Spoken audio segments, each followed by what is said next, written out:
Hi, my name is Kim Peterson, and with me is Catherine Evans. We are the authors of Creative Writing Energy, Tools to Access Your High Creative Mind.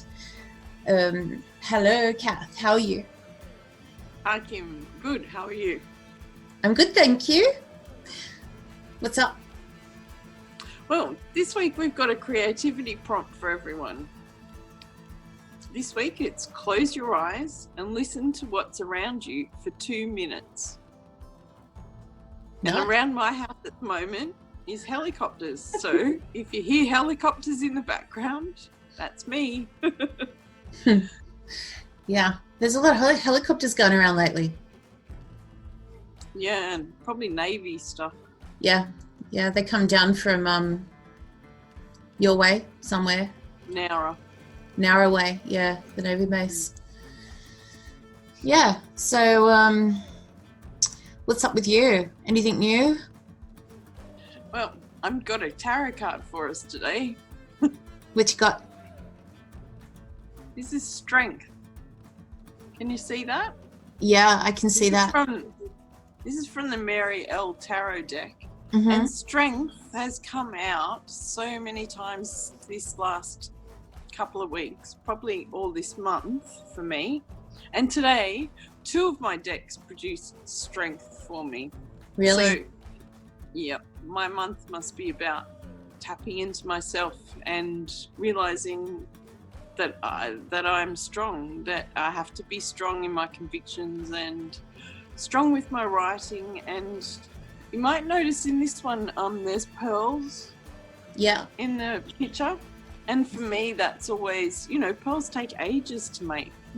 And in an oyster, it's that little gritty bit that annoys the oyster flesh that the pearl is created from. So, yeah, I always think, sometimes life throws up all that gritty, horrible stuff. But you've just got to be strong and, like an oyster, smooth it over and turn it into something beautiful. Yeah, definitely. Sort of drawing from your inner strength and having that that courage to keep going. Yeah, courage and fortitude and patience, I guess. Patience. Yeah. I'm the most impatient person ever, but yeah. Are you? I have to think of that pearl. I wouldn't pick that. Oh, I hate waiting for anything. I hate waiting for things too. Drives me crazy. Yeah. So we're going to talk a little bit about shamanic. Did I say that right? Drumming. We Kath and I, we have started attending drumming circles, and we just wanted to talk a little bit about it because it's really a great, beautiful experience, and we just want to talk about what we get out of it and how we sort of translate that over into our lives and how it affects us, I guess, internally. So a little bit about drumming. It's drumming is for the purpose of inducing a range of ecstatic trance-like states in order to connect with the spiritual dimension of reality. Shamanism is the most ancient and most enduring spiritual tradition known to humanity, and the spiritual practice of ecstasy. So ecstasy here is defined as mystic, prophetic, and a poetic trance, and practitioners enter altered states of consciousness in order to perceive and interact with the inner world of self. And it really is about that, isn't it, Kath? When we go drumming, how does it affect you? Can you tell us that? Yeah, I've never drummed before, and I don't own a drum, but we get given one, don't we? We do. It's a medicine drum. It's got like string on the back, so you hold it in one hand, and you get a drumstick in the other, and they tap out a rhythm, and it's really quite simple to follow, which is good. Fast. Stuck your hand down. But no, we get a stick. Yeah, and you beat on the drum, and it's you try to tap it into your breathing as well. So it's a very centering, grounding kind of practice, isn't it? And that drum beat from that medicine drum seems to get inside you somehow. It's like a heartbeat. It is. And when you let yourself go, for me, you know, I have to really. It might take a little bit for me to relax my mind enough to let myself go, and that's with anything like meditation and things like that. And once you do, it is trance-like, and you do get sort of transported. And what I love about it is we come together with a gathering of strangers that we don't know, but we all come together for a singular purpose. And really, it's to help raise vibration of the world, not just ourselves being in there, but it is all about pushing that love into the world, isn't it? They talk a lot about collective consciousness and the state of the world, and these kind of circles are coming together all over the world. And what I really love about it is that once you cross that threshold into that room, it's like you're leaving your life, you know, at the door. You're just leaving that behind, and it's like entering into another realm, if you will, I guess. And you just go with it. You just leave it, and you drum, and they smudge you, and they anoint you, and you throw rose petals on their what do you call that again? Like an altar? An altar, yeah. They have different altars set up based on the moon cycles, right? Yeah. We're always giving back to humanity, and it's such a giving, wonderful energy. And then we do the meditation. And how about you tell them about that? Well, the meditation, like the last time we did, we had to beat our drum to the east or the west, and then feel which one we were connected to, which door might open. And unsurprisingly, you and I had opposite doors open. Unsurprisingly, you say. and then we went round the circle to say which door opened, the east or the west. And then she said that they were different paths for our journeys that night, for our like our altered state meditation. We visited that spirit animal in our meditation. Basically, they take you on a journey, and you went with the bear into your cave. I was a bear, which is internally an internal working on yourself, right? Yeah. And I was the eagle, unsurprisingly.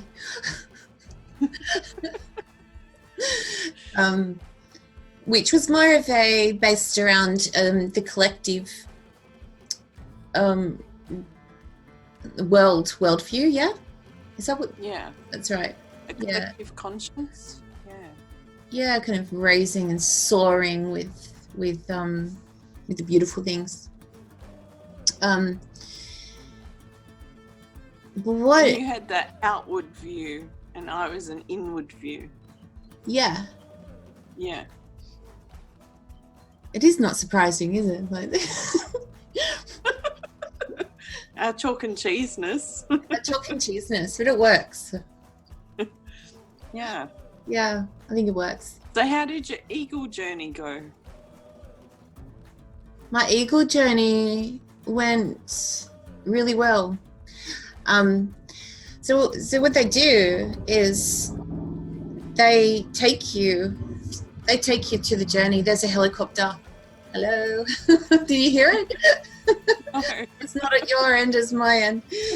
So they take you down into the journey, and the whole time they're playing didgeridoo and the drums, and they'll come around, and you're just like in your own space. You've elevated. You're in your own meditation space, and then the drums come around and they stand over you, don't they, Kath? And it just hits you right in the core, and you just don't want that drum to go away, but they do. Sadly. Yeah, you don't like, don't leave me, but it's just so what is it? It's like you're part of the world. It's like you can feel the earth's vibration from above and below you, like a compression. I always feel like I'm being, I don't know, like I'm pounding, I'm the drum, I'm getting hit. Yeah. It just hits you inside and outside so deep. me. It's like really deep. And it just resonates inside you, and you just become the drum beat, I guess. And because I was the bear, my meditation took me to being like with the bear in the hibernation kind of thing. So the drum beat for me wasn't just the world's heartbeat. I was also curled up with the bear, so it was the bear's heartbeat. And then and then I kind of became like a bear cub, you know, and I was thinking about, you know, about bears' hibernation and what they do, and little science mind clicked in that meditation a little bit, you know, going, I wonder if bears actually have to get up out of hibernation and pee and poo and, you know, just, I know. But yes, my bear's heartbeat. I never thought about that. Real. I know. And I don't know how to look it up. I'll have to look it up one day. But yeah, so my bear's heartbeat became very real, and my meditation became, well, very me, I guess, you know, as well as doing this, you know, a look inside myself. My, you know, left brain was going, hello, wonder how bears do this. Wonder how hibernation actually happens. Wonder how they teach their cubs. Do the cubs get bored?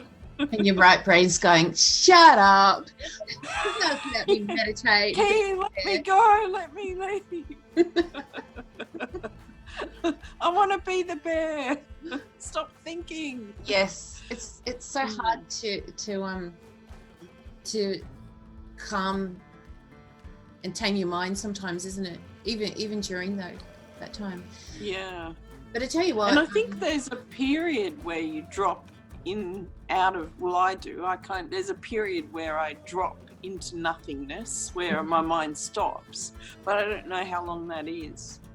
Yes. And you kind of get pulled back out, and then you just gotta you gotta go with it again. It takes practice. Because I think when they're drumming it's okay, and then when the didgeridoo starts, like I notice that start, and that gives me another feeling in my body, different to the drum. It's just so beautiful how they do it. Yeah. And then when they come over you, you're disturbed again. So I don't know that I lose myself completely, because on some level I'm noticing all the changes in music and rhythm and scent because they smudge you while you're in a trance as well, don't they? So yeah, and the first time we did it, I kept opening my eyes just to peek, but last time I didn't open my eyes. I was totally in my bear cave in darkness, so I must be getting better at it. Yeah. And I was totally soaring high beside you as the eagle. Like, did you soar? Like, could you see? Were you thinking like an eagle, or were you free? I just kind of mentally dissolved the inner boundaries and let myself go, I guess, and felt myself, you kind of leave the dense physical body behind, and kind of embraced the spirit of the eagle. But like you know, I kind of struggle with staying in that state, especially with people around, because you know, like when I meditate alone, I can pretty much keep that state of mind going and just leave it. But I'm not so comfortable with all the people in doing that. So yeah, but definitely the last drumming session was better for me, like you, in that way. And the other thing that I did love about this time, and our practitioners, Bastian and Tiger, the coolest names ever. They, the way she talks, you know, it just brings me to tears sometimes. Do you feel that? Like I really resonate, and especially when she had us hold our feet and I loved that. Thank your feet for taking you on the journey, and trust them that you'll know your path. Trust they'll know your path, and the path is waiting for you on the outside of the door, you know. And it's like you're in this little cocoon of gorgeousness. Yeah, and it taps into like part of your soul, doesn't it? That sure does. It's like soul therapy. And it's not just for you, it's like for that's everyone. What I love about it. That's what I love about it. It's not just for one individual, you know, it's not about you. Last time she brought in the departed souls as well, so we could think about people who passed before us, our ancestors, and weave them into our time as well. And that was really really different.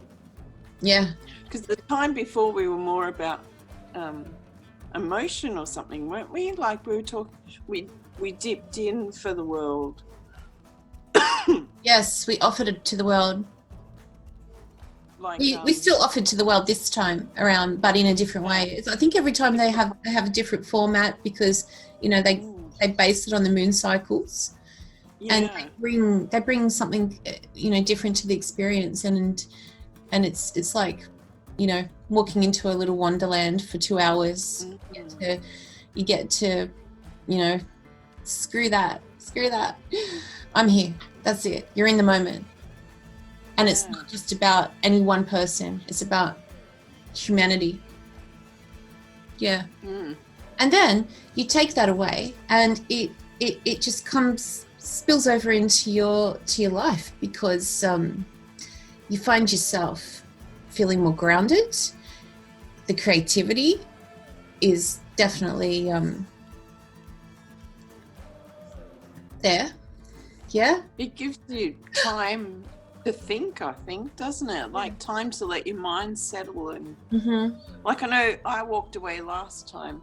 Like I've been writing this past life book for 10 years or something, but I haven't got it right. I've got lots of scenes, but I don't have it. And it's a book that ticks over all the time. I'll go back to it and have another go. But this time I came out of that drumming with an opening scene. And well, that's fantastic. Yeah, it's like nothing that I had before, because this time I've got a mentor in the story, whereas last time I had the two people struggling to work out what was happening. But this time I have an older man that she's going to work with, who is like a mentor. Okay. And I'd never thought of that before, but that came to me in the drumming thing. And I think that's part of the ancestral thing. She was talking about ancestors and people who'd gone before, and people who help you on your journey. And yeah, I think that opened up that part of a creativity for me to take my story somewhere where I didn't expect to go. Well, it definitely ties into what we're talking about with our book, Raising Your Vibration, because when you reach those altered states of mind, the ideas just flow. You're opening that pathway. Blair is always saying to me, meditate more, Kim, meditate, because you are opening that pathway for your guides, and just your guides and the creative flow to transport into you, and you become an instrument of that creativity to flow through to you. And it's so important, especially as creatives. I think it's important for anyone, but when you're in the when you're a creative and a writer, it's super important to keep those bonds going and things, right? I think it's really easy too to just write the same all the time. You know, Yes. you write what you do, you know, and to tap into your soul purpose. You know, what are you here for? What's your message to write about? What do you want to do? You've really got to get in touch with yourself and get past the ordinary to Yes. get into the extraordinary. Yes, ma'am. I love that. Who wants the ordinary? Sometimes I come up with genius. You do, you genius. We have to talk about I don't want the ordinary. You got to push it. You got to push the boundaries. Yeah, I'm a boundary pusher. Yeah, you are. I am. Pushing me out of my boundaries. Got me videoing. Got myself videoing. but yeah. And that's the eagle, isn't it? The courage of the eagle. Yeah. And baby bears. I don't know. Eagles. Something's kind of, I think it's always been there in me, but something has kind of switched lately. It's just, I'm just like, screw it. We're here once, right? I mean, look, you know, we have other lives, but this life and this body, I'm doing it. I'm doing what I can now. Why not? And screw what everyone else thinks. If they thumbs down our video. Yeah. Doesn't matter. Screw it. Do it. Anyway. And strength, isn't it? Yeah. You know, we are who we are. We're doing what we're doing. We're giving it a shot. Yeah. All we can do. We're enjoying it. We're having Nobody's fun. forced to watch it. And interesting I hope things. not. Be torture. Interesting. Okay, so what? No one's forced to watch us. It'd be torture if they were. We'll chain them up. Watch this now, or you die. Yeah. Alrighty. Well, I think we've tortured enough people for today. Go ahead. Give us a thumbs down or a thumbs up. We're tough. We don't care. But if you would like to know more, please head over to whisperinginkpress.com/creative writing energy, where you can find out some more about our book that we're releasing, about all this kooky, mysterious, higher mind stuff to help you. And how it can help you writing. Yeah, help you writing. That's what we're doing. So, catch you later. Bye. Hey.